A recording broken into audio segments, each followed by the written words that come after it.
Ya, estamos en la hora, vamos a dar inicio a la reunión clínica de hoy día miércoles. Hoy día es una reunión interesante, anatomoclínica, sobre un caso clínico, que siempre ha sido la intención nuestra de mostrar este tipo de reuniones, en que hay casos que nos inquietan, que nos motivan en nuestro trabajo hospitalario. En este caso, la dirige, o sea, está encomendada a la unidad de anatomía patológica.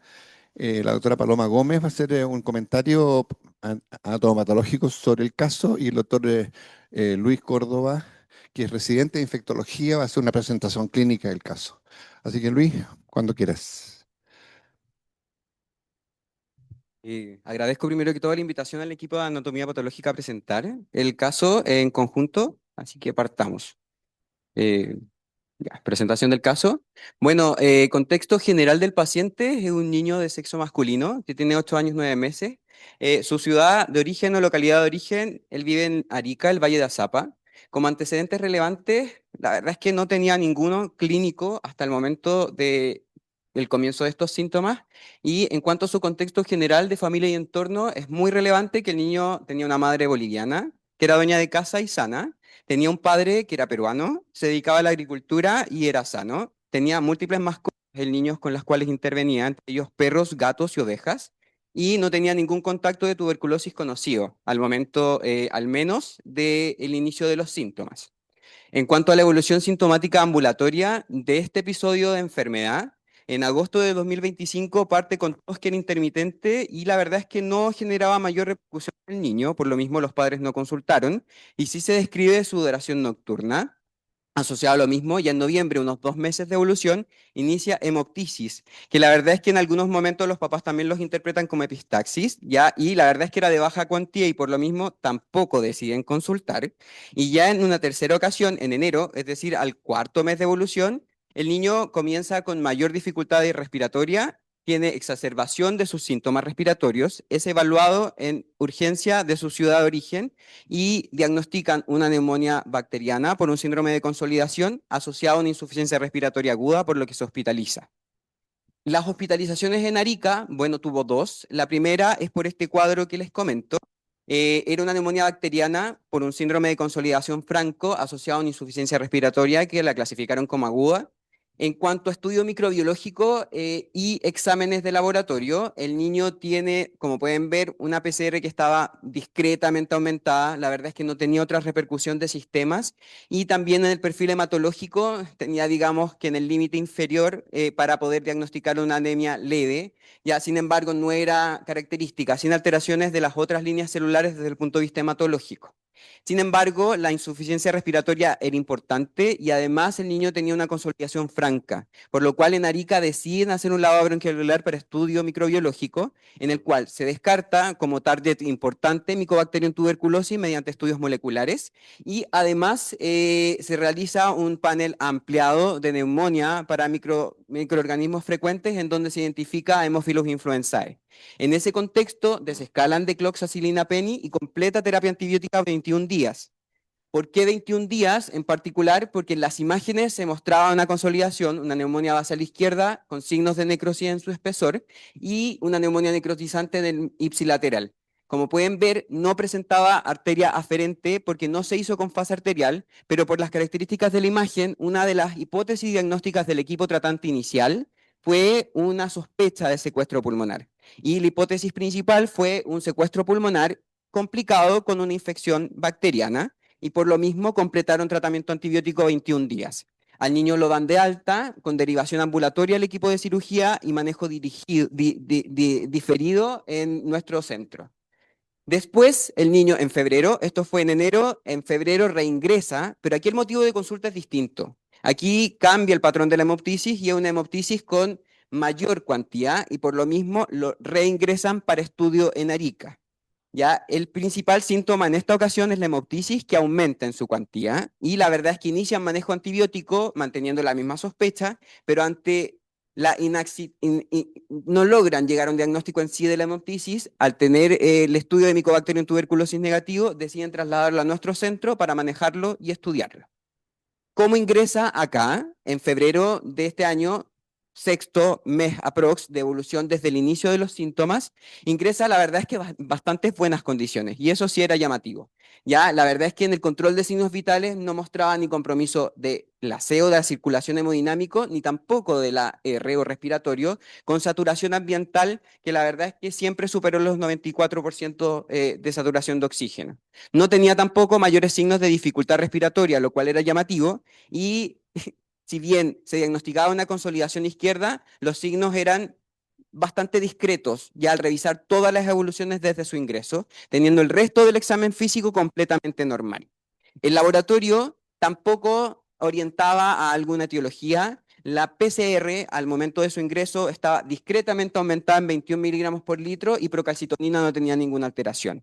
Lo evalúa el equipo de broncopulmonar junto con radiología y reevalúan las imágenes que traen de Arica. Y la verdad es que no eran concluyentes de secuestro pulmonar, ya que no tenía fase arterial y por lo mismo se decide repetir imágenes acá en nuestro centro. Como pueden ver, la imagen de tórax tampoco muestra una consolidación franca o lo que explique una evolución de 6 meses con hemoptisis y con síntomas respiratorios que iban en aumento. Y como pueden ver aquí, en el, la tomografía computada que se toma acá, si pueden poner el video, por favor, para que podamos ver la imagen y lo comentemos mientras el video pasa.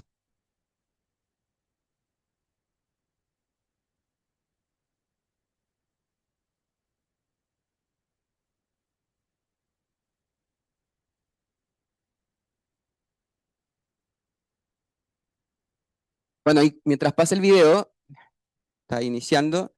Pueden ver de partida, una tomografía computada de tórax. Si se ven en mediastino, eh, está bien, no importa.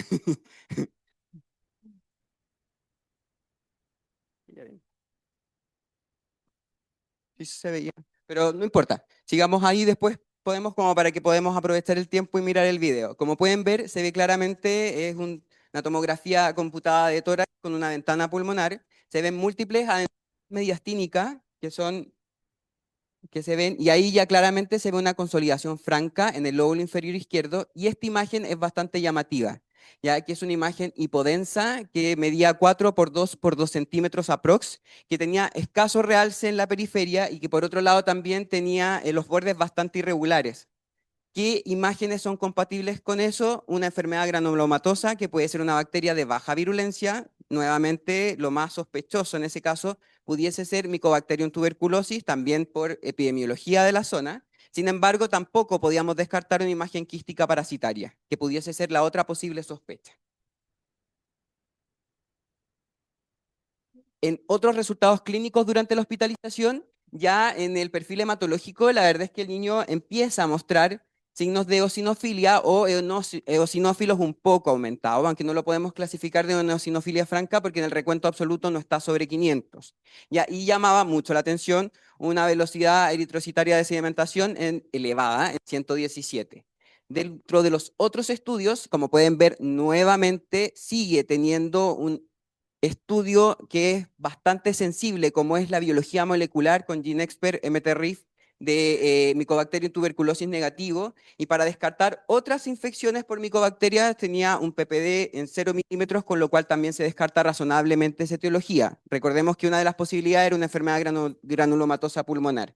Y en las otras estudios de laboratorio, como otra sospecha posible era una hidatidosis, teníamos todavía pendiente la serología para hidatidosis y por otro lado una eco abdominal que estaba normal, lo cual tampoco nos permitía un poco orientar o confirmar de forma certera el diagnóstico, y una IgE total al menos 10 veces valor normal, lo cual también hablaba de un ambiente al menos TH2 mediado o parasitario o extracelular.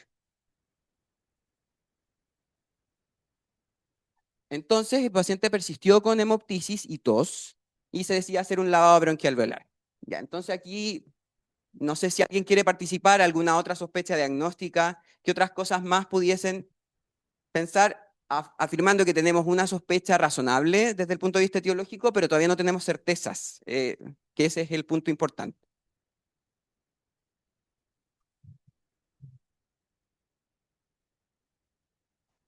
Hola, buen día. Bueno, antes que todo quiero agradecer a Luis porque esta presentación en gran parte es un éxito gracias a él. Para avanzando en el... no, no, no, ah, ya. Se realizó un lavado bronquial alveolar donde se observó esta lesión blanquecina que al tratar de aspirarla, la muestra era bastante fibrinosa. Realizaron 3 lavados bronquialveolares con suero fisiológico en el sitio de la lesión y posterior a estos lavados se vio esta imagen que se planteó que era un granuloma versus quistes, donde habían restos membranosos y mucosos que no eran aspirables. Entonces, se realizó un cultivo corriente que fue positivo para Haemophilus influenza, para hongos, Bacilo de Koch y el GeneXpert negativos. Y esto fue el estudio citológico que nosotros le hicimos porque nos llegó líquido también, y en ese líquido no había escasa celularidad y la verdad nada que nos hiciera, que nos aportara para el diagnóstico. La impresión broncopulmonar en la cirugía y de los cirujanos era de un quiste hidatídico roto. Entonces, desde el punto de vista de la anatomía patológica, esta imagen es de un libro, así se ve un pulmón con esta formación quística, que aquí está rota, que la consistencia es un poco elástica, media gelatinosa, y las membranas en parte son translúcidas y en parte un poco más opacas. Esta es otra imagen de un libro donde podemos ver ahí que las imágenes son translúcidas. En este caso es una cavidad quística que es unilocular. En general pueden crecer, llegar a medir hasta 10 centímetros y la velocidad de crecimiento va de 1 a 5 centímetros por año, pero en los niños está descrito que puede ser más veloz porque hay poca resistencia de los tejidos al crecimiento del quiste. Esto es para esquematizar lo que vamos a ver después. Esto corresponde al quiste. El quiste presenta 3 capas, 2 que son propias del parásito propiamente tal, y otra capa que es esta acá, que generalmente a nosotros nos llega como membrana periquística, que es la reacción que hace el cuerpo a tratar de encapsular el quiste y que es básicamente tejido conectivo denso. Y después el quiste tiene esta capa, que son propias de él, que es una capa laminar, que es acelular, y la capa germinativa, donde empezamos a ver los parásitos, ¿ya? Esta es una imagen microscópica, que no es la nuestra, que ya les voy a mostrar lo que vimos nosotros, pero es para esquematizar lo que podemos ver. Los protoescolex, las vesículas hijas. Esta es otra imagen donde podemos ver con mayor claridad las capas propias del quiste, que son la capa laminar o multilaminar, que es acelular. Esta sería la capa germinativa y acá están las vesículas que empiezan a desprenderse. Esta vesícula ya se desprendió y acá podemos empezar a ver esto es el excólex del parásito, esto corresponde al roselo, que es la parte cefálica, y aquí no se ven con mucha claridad, pero aparecen los ganchos. Otra imagen para hacernos la idea. Aquí nuevamente ganchos, membrana multilaminar. Estas sí son nuestras imágenes.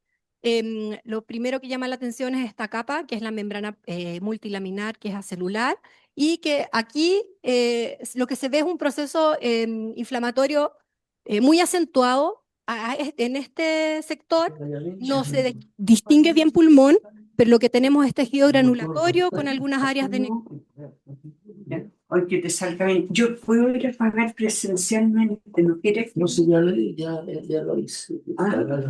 ¿Te salió? O sea, estoy en proceso. ¿Aló? A ver, ¿quién está hablando? Sí, esto se puede, estoy pagando bien. A ver, Ya. espera un momento, la cámara. Les pido por favor a la gente que está conectada por internet que corte los micrófonos y las opiniones las vamos a dar al final. Así que no sé quién era la que estaba hablando en este minuto. Muchas gracias. Bueno, esta es otra imagen de una fotografía que tomamos al microscopio de la pieza quirúrgica, donde podemos ver que habían abundantes membranas, Aquí vemos nuevamente la capa laminar o multilaminar, que es acelular, y esta es la capa germinativa. Acá podríamos ver que hay una vesícula. Lamentablemente no se ve con mucho detalle porque la muestra estaba un poco necrótica. Costó bastante encontrar lo que les voy a mostrar a continuación. Y en general, esto cuando estas vesículas y la capa germinativa se desprenden, eso es lo que se conoce, no sé si han escuchado, como arena hidatídica. Se describe, ¿ya? Aquí, esto es el rostelo, podemos ver los ganchos que generalmente se describe que están en 2 hileras, y aquí los ganchos que encontramos en el estudio microscópico. Bueno, sí, la verdad es que con bastante paciencia logré encontrar estos ganchos. No había muchos, pero aparecían estos y claro, el problema de las fotos es que como estos ganchos son bien refringentes y trato de yo hacer que se vean bien, se me distorsiona el resto de la imagen, pero había presencia de ganchos. Entonces, bueno, la biopsia venía un linfonodo bronquial que en realidad tenía aspecto hiperplásico y la muestra de pulmón que correspondía al lóbulo inferior izquierdo, los hallazgos eran compatibles con un quiste hidatídico fértil y esta neumonía necrotizante. Entonces, el estudio se confirmó por Western Blot y se notifica al ISP y se realiza tratamiento del quiste roto por 6 meses y el paciente evoluciona favorablemente. No sé si quieres venir. Y ahora seguimos en conjunto.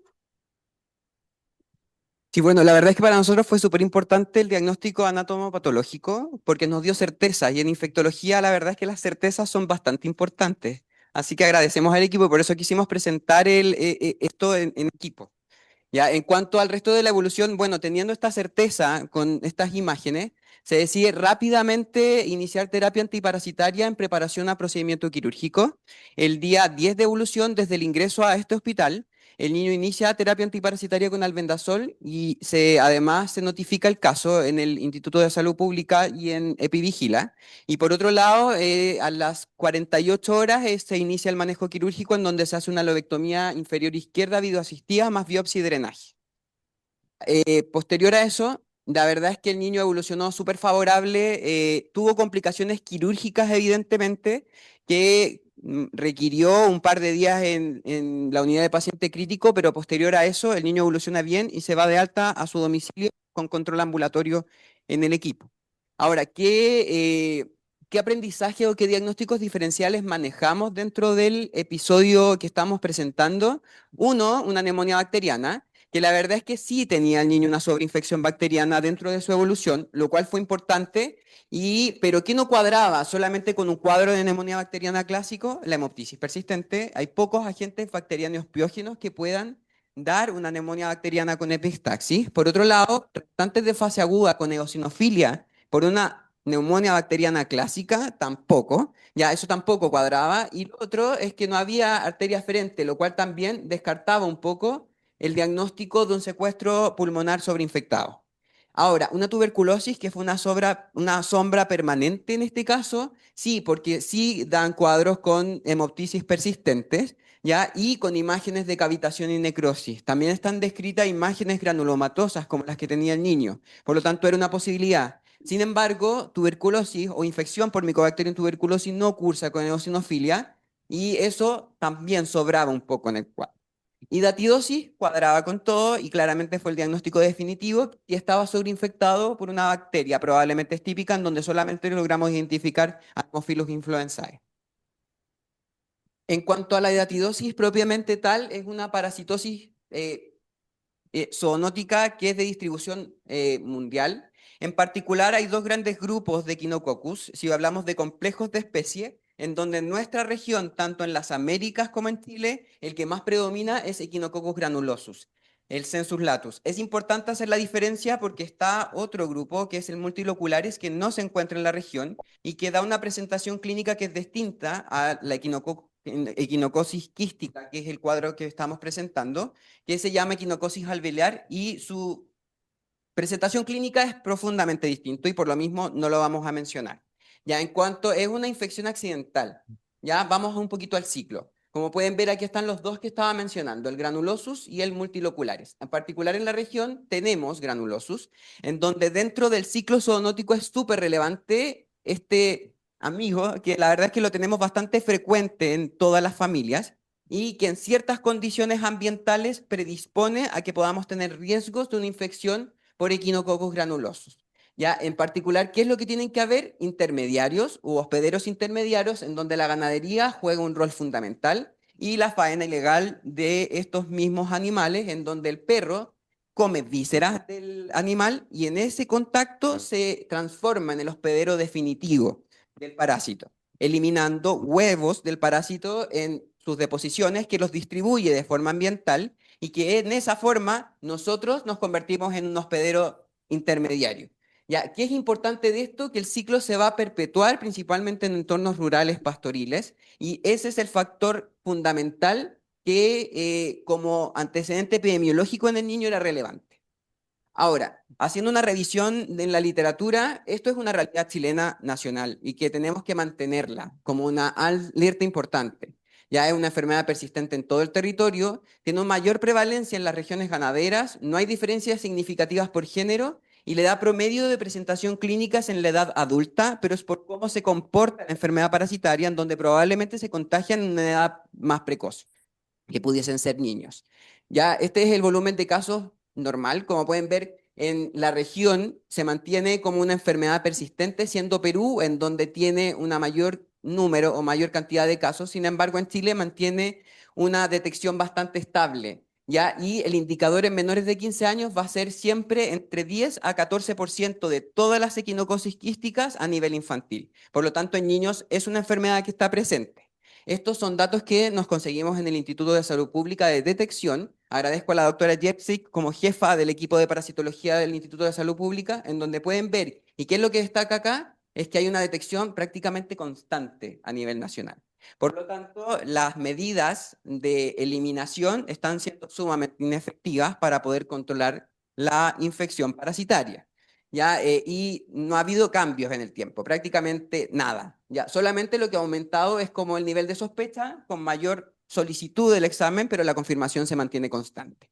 Y en particular en la región de Arica y Parinacota hay poca sospecha, con 23 muestras, siendo que es una área, sobre todo en el Valle de Azapa, que es profundamente ganadera, en donde se cultivan ovejas y hay otras conductas de riesgo que pudiesen determinar que haya un importante subdiagnóstico de la enfermedad.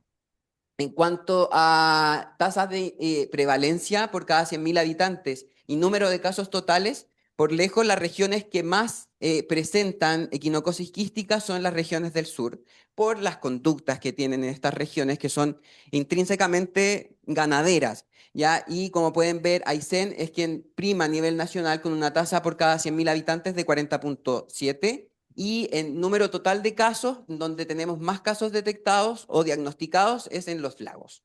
En Arica y Parinacota hay una baja tasa de prevalencia. Sin embargo, hay conductas de riesgo que pueden determinar que existan equinocosis quísticas no diagnosticadas y por lo tanto hay que ir a preguntar ese antecedente en la anamnesis. En cuanto a otros casos, aquí pueden ver la distribución por edad.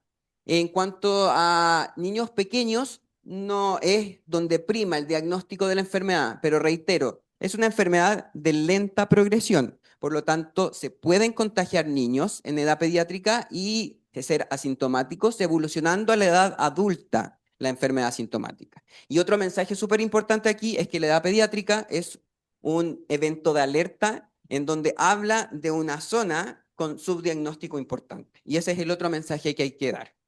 En cuanto al ciclo zoonótico aplicados al Valle de Azapa, este niño tenía todos los factores de riesgo. Tenía contacto directo con el huésped definitivo a través de múltiples mascotas que eran caninas. Ya tenía contacto ambiental además porque era una zona agrícola y los papás se dedicaban a este tipo de trabajos. Tenía múltiples contactos tanto con ovejas como con ganado porque el papá era ganadero y por otro lado el contacto directo con el perro. Y aquí ya hay como un resumen del punto de vista de la geografía de la enfermedad, en donde volvemos a reiterar. El sur tiene una alta prevalencia de la enfermedad, sin embargo, en el norte, si bien la prevalencia es más baja, los factores de riesgo existen, principalmente por la ganadería de ovejas en las regiones más hacia el norte y de cabras en las zonas intermedias del norte, principalmente Coquimbo. Y en cuanto al mapa anatómico, que eso es otro que también se aplica mucho al caso, en niños, en la presentación en solamente un foco y que no sea hepático, también es mucho más frecuente, que fue lo que pasó con este niño, en donde entre las edades de 0 a 29 es donde más se presenta como patología pulmonar única en un 17.3%. Y aquí también, así como un detalle, es que la notificación no es muy adecuada a nivel nacional, ya que incluso se notifica 0,7 registros con multiloculares que no existe a nivel nacional. La clínica, ya hablamos un poco, principalmente afecta a hígado y pulmón por cómo infecta el huevo. El huevo va por circulación portohepática y luego se disemina al resto de los tejidos y por respuesta a TH2 se confina en tejidos que puedan mantener el parásito en forma estable con un crecimiento progresivo, en donde el pulmón y el hígado son los principales afectados. Y lo otro que nos llamó harto la atención es que el niño no presentó reacciones anafilácticas, lo cual explicaba de que probablemente el quiste estaba roto hace rato y también jugaba un rol la interacción parásito-bacteria, en donde probablemente la bacteria también ayudaba a compensar un poco el parásito.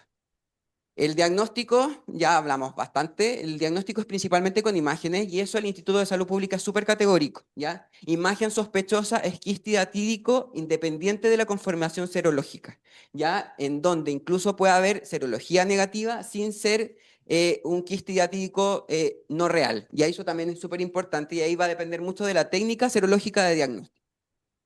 ¿Ya? Y el tratamiento va a depender tamaño, morfología y número de quistes y el mensaje es que en general siempre se prefiere mantener un tratamiento con albendazol o con antiparasitario cercano a la cirugía y en particular en patología pulmonar la conducta tiene que ser farmacológica quirúrgica per se.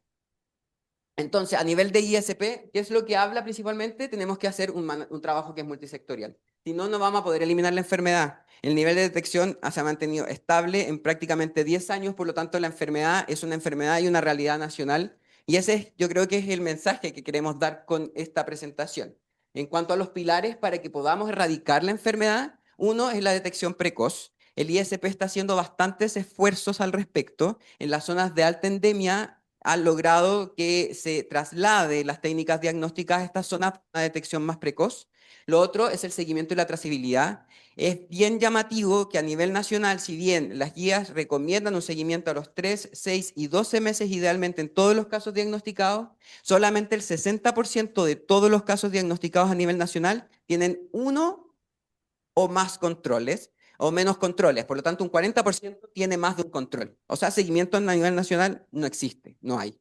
Y lo otro es la vigilancia ambiental. Hay escasos datos de vigilancia y también aquí el Instituto de Salud Pública juega un rol, ya que existe capacidad nacional de diagnosticar mediante biología molecular en el quiste datídico el tipo y el genotipo del Echinococcus a identificar y posteriormente a nivel ambiental hacer estudio en deposiciones del hospedero definitivo, también mediante biología molecular y poder correlacionar el foco en donde está habiendo contagio con el foco en donde hay enfermedad. Por lo tanto, esto es un manejo que es multisectorial. Y aquí el SAC juega un rol importante y por lo mismo es una enfermedad de notificación diaria con la confirmación y hay que realizarlo para que no haya subnotificación.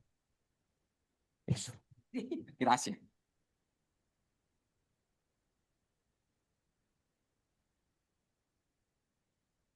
Muy bien, gracias Luis, gracias Paloma por la presentación. Fue un caso que nos motivó mucho, fue muy interesante el diagnóstico diferencial y fue curioso porque en Arica y en el norte, teniendo a Perú al lado, que tiene una epidemiología enorme, como lo vimos, ellos no lo sospecharon, digamos, no venía dentro del diagnóstico diferencial, ellos venían como un secuestro que había que intervenirlo quirúrgicamente desde el punto de vista, digamos, del tratamiento. Y aquí se empezaron a gestar las ideas de que era un diagnóstico un poco distinto. No sé, preguntas, comentarios de la presentación. A ver.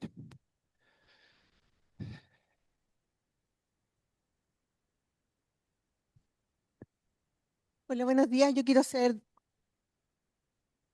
dos comentarios que creo que son importantes. El primero es que la importancia del trabajo en red que hubo, ya a nosotros nos llamaron, o sea, nos enviaron correos con las imágenes y con para revisión de imágenes y nosotros rápidamente hicimos la alerta de que un niño con hemoptisis mejor lo enviaran, lo trasladaran.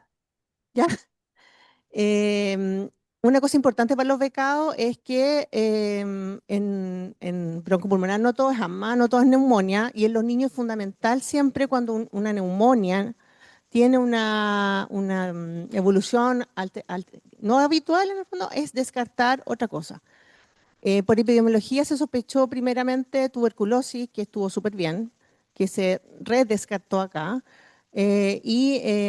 Finalmente el equipo Viaria, que es un lujo que tenemos acá, cuando hizo la fibrobroncoscopía, ya rápidamente plantearon el diagnóstico de quiste atípico por las membranas que sacaron.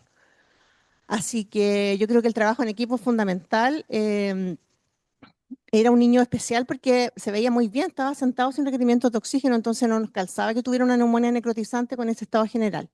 Siempre las malformaciones pulmonares hay que sospecharle en niños y siempre no es raro que debuten con una complicación infecciosa. Ya, y lo otro que quiero decir es que una de las cosas importantes para los becados, sobre todo, es que uno tiene que investigar la anamnesis. O sea, yo destaco al equipo de respiratorio, que fueron varias veces, que se preguntó dirigidamente en el fondo qué la oveja, qué la vaca y todo, y que se hizo un estudio en etapas bien dirigido y se llegó al diagnóstico. Eso. Muchas gracias, Erika. ¿Hay comentarios doctora Santolaya? Sumándome al comentario de Erika sobre el trabajo en equipo, yo quiero reconocer en este caso también el trabajo del equipo de anatomía patológica, porque con Luis precisamente bajamos un día y eso también lo cuento porque es importante, ir a anatomía patológica, como a la antigua, digamos, a pedir que compartamos lo que ellos están viendo, que son muy amables en mostrarnos las cosas que estamos mirando y poder juntos, entonces desde la experiencia clínica y desde la experiencia de la anatomía patológica, poder llegar a un diagnóstico que permite luego ir a microbiología y a insistir en la búsqueda de determinadas cosas y el Instituto de Salud Pública para la confirmación. Te fijas que hay que moverse en un entorno humano para poder lograr las colaboraciones necesarias para poder hacer el diagnóstico que beneficie al paciente. El énfasis que me gustaría además poner es lo que mencionaba Lucho del seguimiento de estos niños y el manejo ambiental, porque de lo contrario este niño va a volver al mismo ambiente con las mismas costumbres que están arraigadas en la familia y en el entorno. Entonces, ahí sí que se necesita un manejo que ya es transdisciplinario y multisectorial, ¿verdad? Con el SAC, con los médicos veterinarios, etcétera. Entonces, no sé, Lucho, ¿cómo ves tú esa problemática y el seguimiento de este paciente en Arica? O sea, es súper importante que el niño se derivó también porque es necesario también la evaluación familiar, ¿ya? Su familia en particular puede estar contagiado y por lo mismo se derivó el caso Arica para que la familia fuese estudiada, ¿ya? Y en ese caso hay tanto estrategias a nivel nacional como a nivel mundial, en donde el foco tiene que estar puesto en la regulación ambiental. Y el principal factor de riesgo es la faena ilegal de animales, por lo tanto, el SAC y el trabajo multisectorial junto con veterinarios va a ser lo fundamental. Y lo otro también es que un mensaje directo desde el Instituto de Salud Pública, ellos tienen disponibilidad para hacer estudios genéticos, tanto de los quistes hidatídicos enviando muestras, y poder correlacionarlo para poder demostrar la relación ambiental junto con estudios en deposiciones mediante biología molecular. Por lo tanto, ese también es otro mensaje. Las muestras se pueden enviar al ISP para estudio de biología molecular. Y así se puede continuar en esta como brecha, porque es una brecha hacia la eliminación de la etidosis, que por conductas, la verdad es que a nivel nacional yo lo veo bastante improbable, pero es necesario ir hacia estrategias de prevención y de vigilancia, porque es una enfermedad asintomática por un largo periodo de la vida. Así que y es también uno de los mensajes que como infectología queríamos dar junto con esta presentación del trabajo multisectorial en particular. Le quiero dar la palabra a una persona que aquí parte del auditorio no la conoce, es una infectóloga de vastísima experiencia, parasitóloga de este hospital, profesora de todos nosotros, que está pidiendo la palabra, la doctora Isabel Noemí, y es su tema. Isabel, Hola, buenos días. Un agrado y felicitar la hermosa y brillante presentación que hicieron acá el doctor y la doctora. Em, Al respecto, quiero hacer algunas preguntas.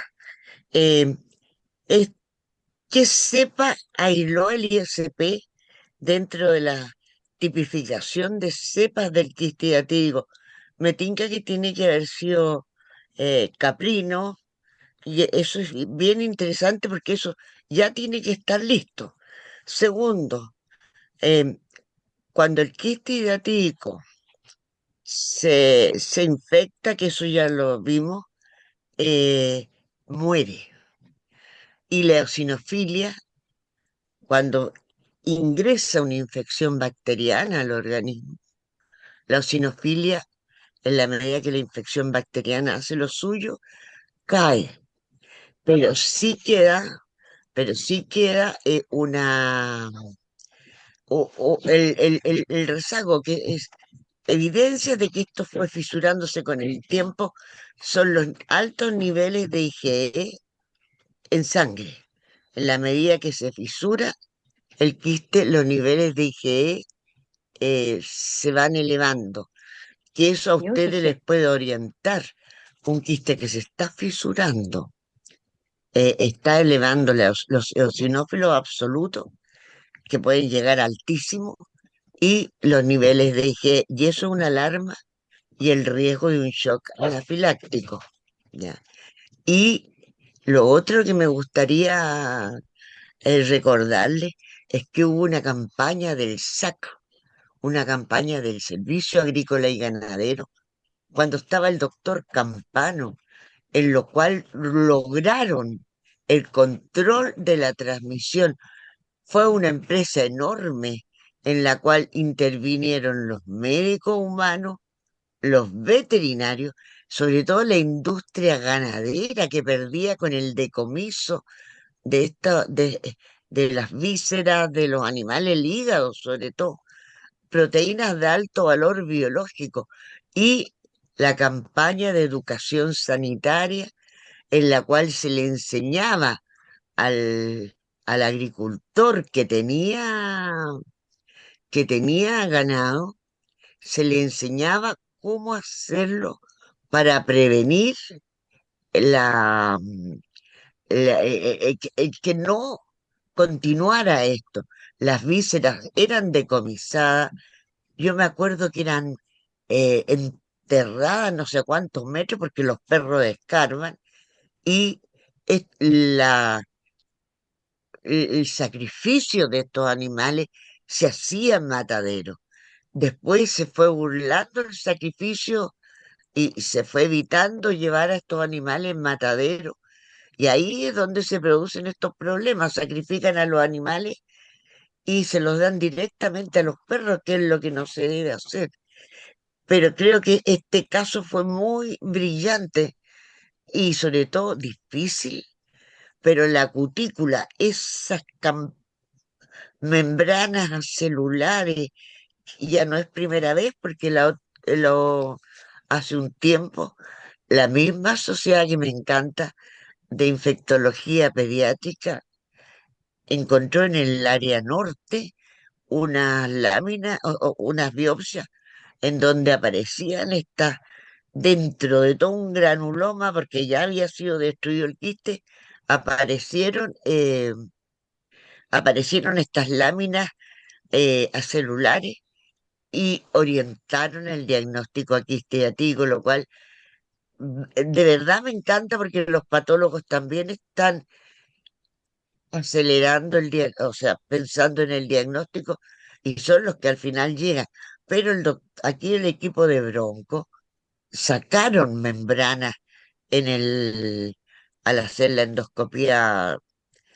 Y otra cosa que quisiera preguntar, ¿hay evidencias que hayan quistes en otras partes del organismo? Porque el quiste en los niños va creciendo y seguramente hubo una diseminación y era un quiste fértil. Entonces es probable que hayan quedado quistes, ah, pueden haber habido quistes en otros parénquimas antes de que se infectara el primero. Son cosas, de verdad, el caso es muy interesante. Yo los felicito y estuvo muy, muy hermosa la presentación. Eso. Muchas gracias, doctora. Bueno, respondiendo a sus preguntas,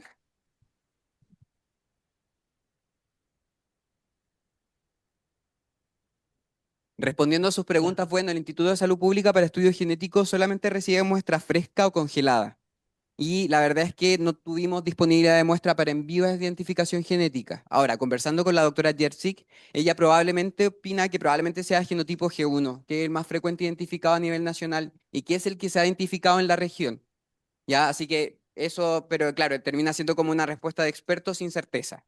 ¿Ya? Y lo otro es que no se identificó quiste o hidatidosis o equinocosis quística en algún otro parenquima, porque lo estudiamos también y no se identificó. Fue solamente una infección a nivel pulmonar.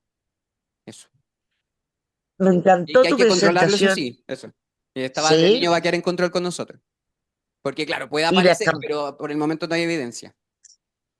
pero las campañas de educación sanitaria son vitales en esas regiones porque cuando están el ganado con este problema, hay que evitar que se sigan sacrificando los animales y las bolsas de agua que les dicen en el campo, se les sigan entregando a los perros. Si es ahí donde sigue el ciclo. Así que, no, excelente, pero si ustedes jóvenes que tienen el mundo por delante ahora, logran que el agricultor lleve, sacrifique su animal en matadero o en su defecto, eliminen estos órganos infectados eh, con distintos métodos. Uno era, me acuerdo que era enterrarlos, otro era quemarlos, pero ahí tenemos el problema de los incendios. En fin, busquen el mecanismo de, de evitar que este ciclo siga. Es el futuro, así lo lograron hacer, si no, por los años 80. Chile estuvo libre de transmisión y los más interesados no eran jóvenes, el punto humano, el aspecto humano del compromiso. Los más interesados eran el, el servicio agrícola y ganadero y las pérdidas de proteínas de alto valor biológico que se ocurrían, ¿ah? Con la infección del ganado. Eso, eso quería Gracias, Isabel. comentarle, Gracias, pero la Isabel. presentación de ustedes impecable. Ya, muy bien, gracias, Isabel. La doctora Valdés pregunta algo que creo que está respondido en la presentación, el diagnóstico de lesión parasitaria, pero en algún momento se planteó un secuestro. ¿Qué pasó con eso? Preguntan. Estaba descartado porque con fase arterial no No había había arteria. vascularización del... A ver, la Gini va... Sí, no, agregar un comentario cortito nomás porque, bueno, fue súper interesante este caso para nosotros y más allá de que en Arica no se llegó al diagnóstico, igual yo quiero destacar al médico de Arica, al colega que me llamó personalmente cuando tenía este caso porque allá estaba súper solo, no tenía mucho apoyo, las imágenes venían informadas de Santiago con esto de que era una neumonía necrotizante y la verdad es que por todo lo que hablamos antes, ¿no es cierto?, la parte clínica a él no le calzaba. Y por eso nos llamó, nos mandó la imagen. Nosotros al principio tampoco sabíamos de qué se trataba. ¿Ah?